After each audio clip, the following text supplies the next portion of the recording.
Our next speaker is someone who could tell you firsthand about geoengineering.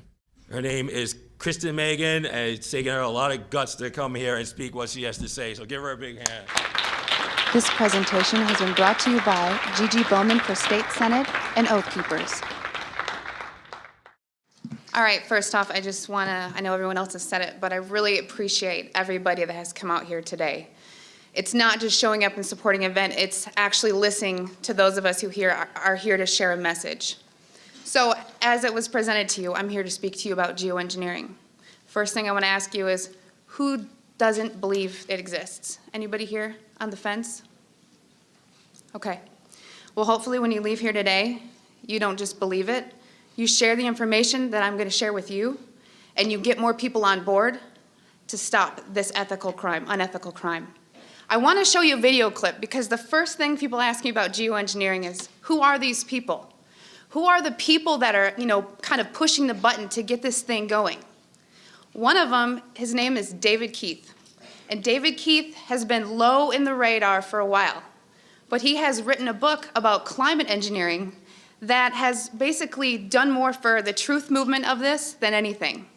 Because he is the frontline person that is the #1 advocate for geoengineering.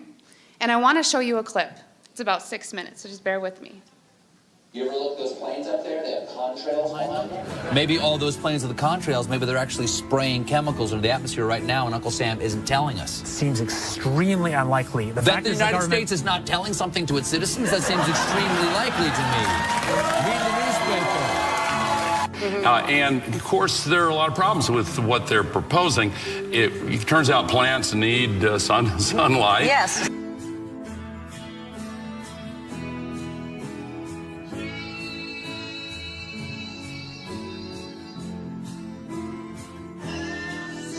Have you gotten some grief for suggesting this? Sure. I mean, this is like writing a book that's the case for leprosy. Well, first of all, let me ask you this question, because there's a rumor, I don't know if this is true or not, that some scientists are trying to figure out a way to block the sun to try to slow down global warming.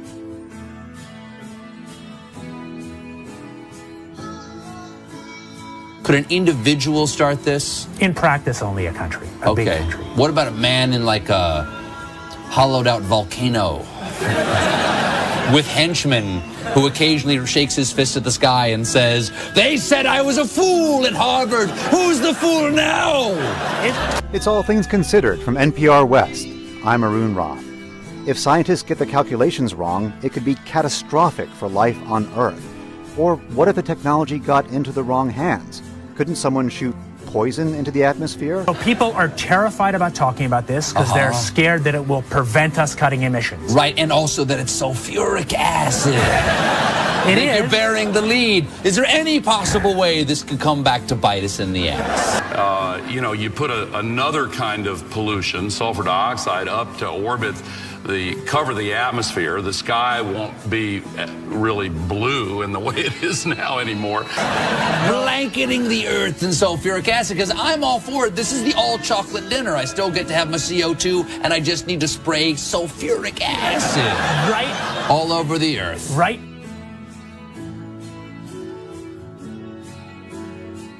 But we put 50 million tons of sulfuric acid in the air now as pollution, and it kills 1 million people a year worldwide. Okay, and that's so good or bad? It's terrible. But it'll be better if we put more in. So if it kills 1 million people and we're only doing 1% more, we're just killing 10,000 more people. You can do math. So killing people is not the objective here. Killing people, not the objective. I just wanted to be clear. Because some very mainstream scientists are saying that the climate change situation is so bad that saving life as we know it might require something radical, like shooting chemicals into the stratosphere to reflect sunlight.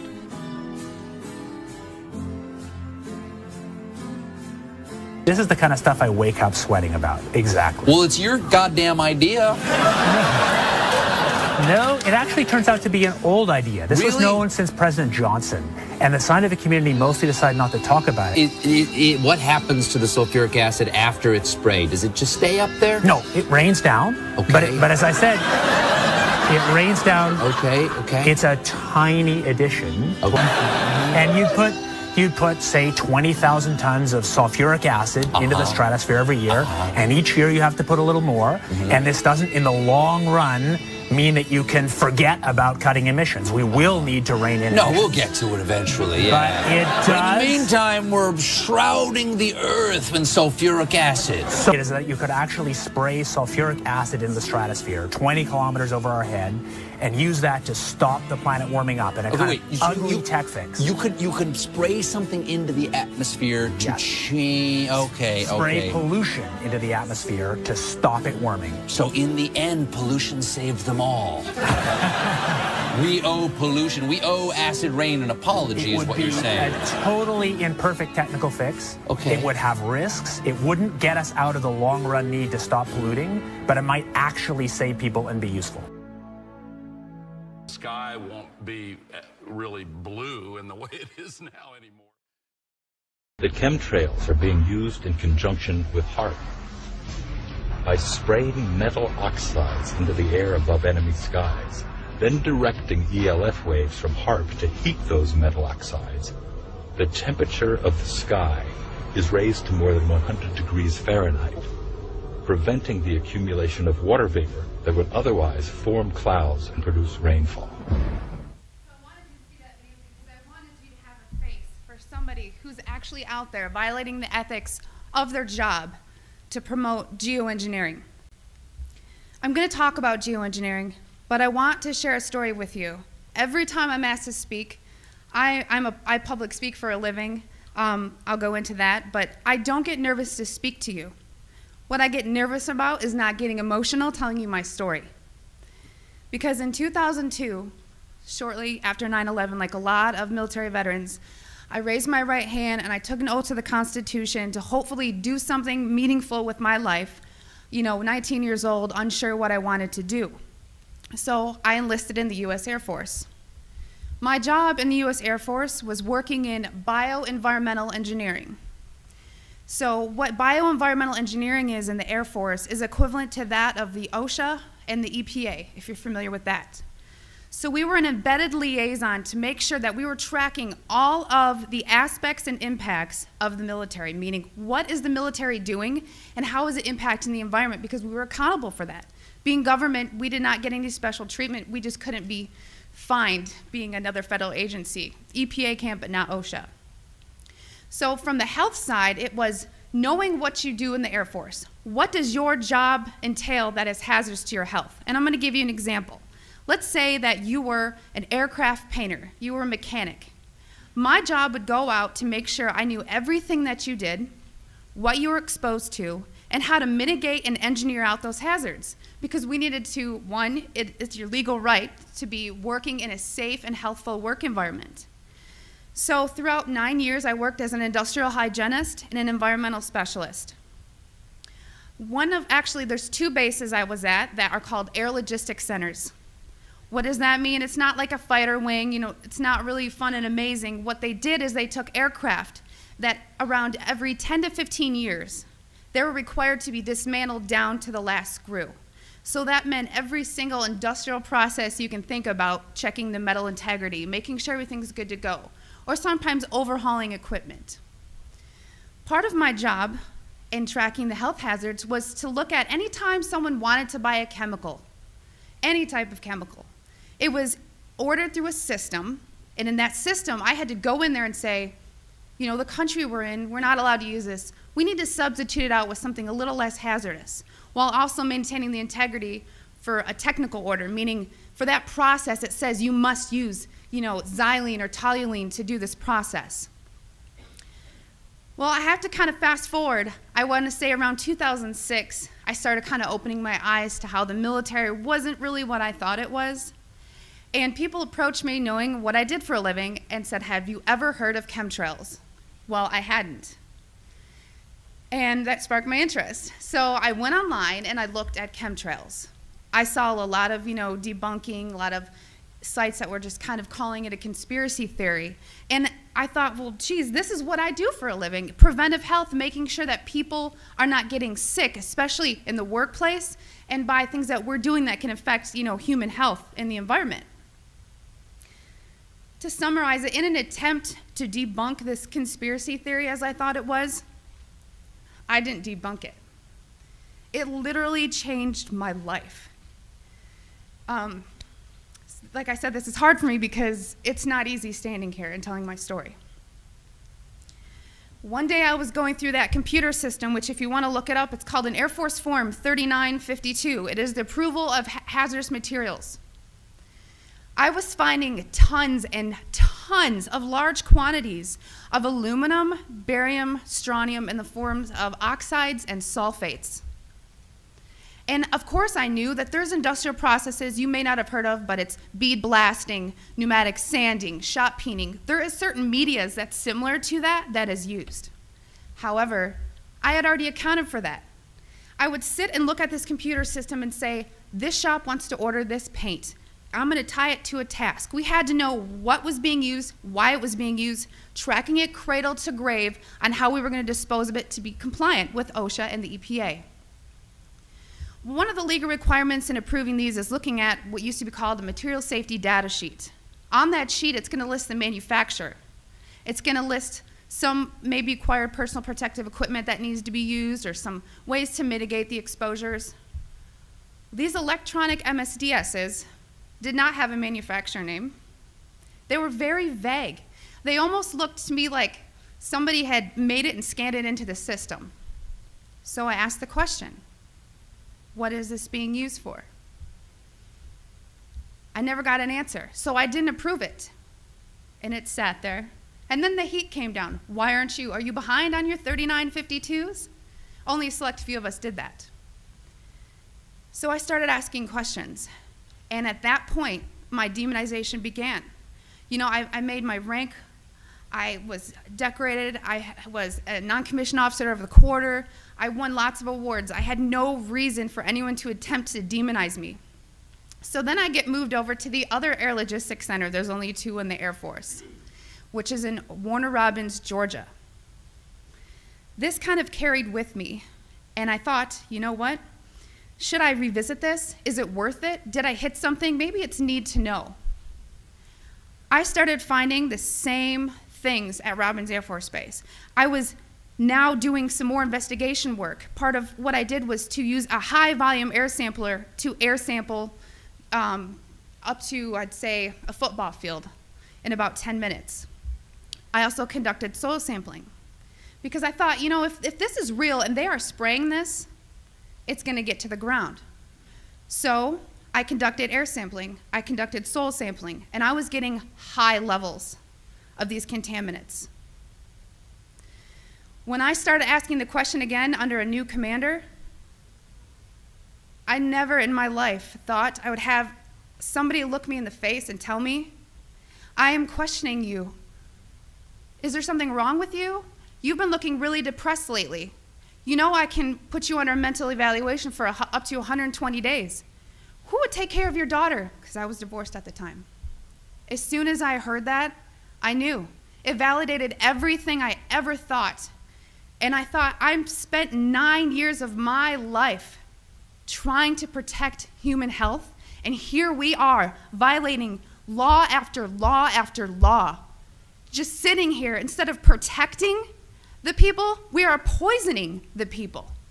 And I've never got up so much courage from that fear of being thrown in a cage, because when you're in the military, folks, you're a number. You are a number, and every aspect of your life is controlled. I was so lucky that my enlistment was coming up and I was supposed to re-enlist. I ran and did not look back, and I have been blowing the whistle and shouting ever since. And I left October 27th, 2010.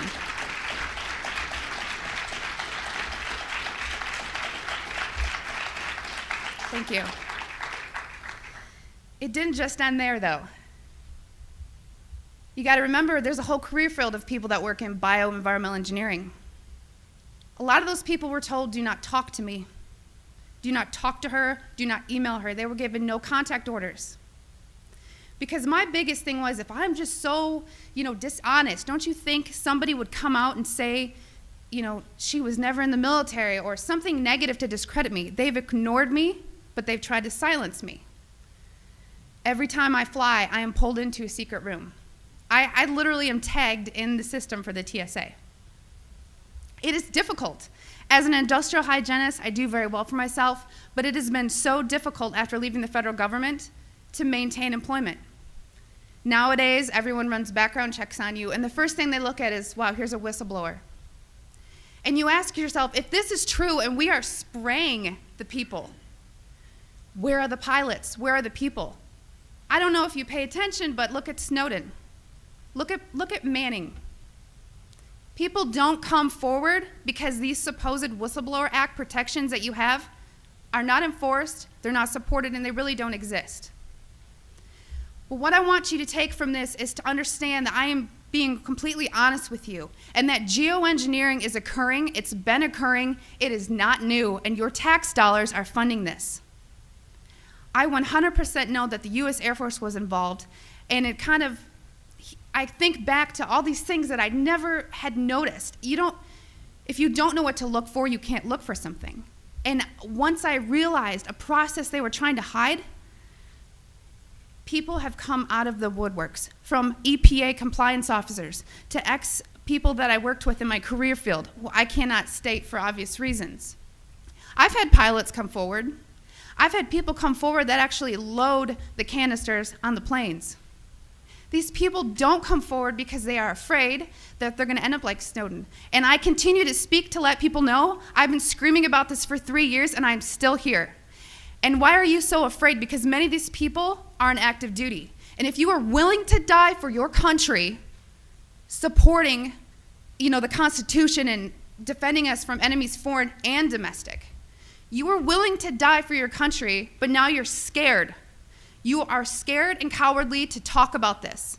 So I'm not just speaking to all of you in this room, I'm speaking to all those people that are gonna watch this online and watch it on YouTube. Because you can come forward, you can help expose this, and we can stop it. So many people wanna ask, why? Why is this occurring? That's for later thought. From weather modification to weather weaponry, there's numerous reasons under Agenda 21 and tons of theories. But my job as an industrial hygienist is to make sure that I comply with the laws and enforce them. So it is unethical every day for all the other people that are out there that work in preventive health, or even physicians that aren't speaking about this. They need to. So one thing I want to tell you is what you can do about it. The biggest hurdle that we have is disinformation sites. I never say them, but I'm going to today, so that you know if anyone ever gives these to you as a reference to debunk you, it's Metabunk and Contrail Science. Those are two websites that are ran by a government shill named Mick West. And he is a computer gaming programmer who tries to tell you about persistent contrails. So somebody who isn't even credentialed in chemistry or physics or ecology, none of that, is trying to tell you that you're crazy. Okay? So also on social media, don't just hit the share button. There are links. You have to understand that I have met people who used to be purposeful disinformation trolls, as we call them. These people are paid to pretend that they're you, to get you on board to believe a website or an article, just so that you look so vulnerable. And then later it will be deemed non-credible, and then you look non-credible. So please vet, research. And if you have something to write with, I want you to take down my email. It is Kristen, Kristen, Meghan, Meghan, @gmail.com. And by emailing me, I can give you some information for what I'm about to tell you. If you still don't believe it, or you still want to convince people, there's something you can do. You can take a glass jar. It needs to be a glass jar, so there's no BPAs. Take a rain sample and take a snow sample.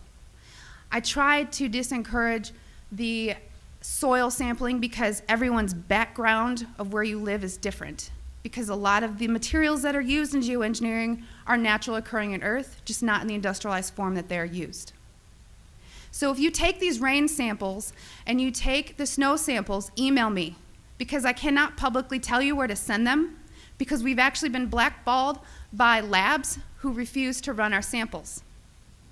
And a problem that is occurring is people are sending in rain samples to labs that don't realize how low the limit of detection needs to be, because these are nanoparticulates. They are very small.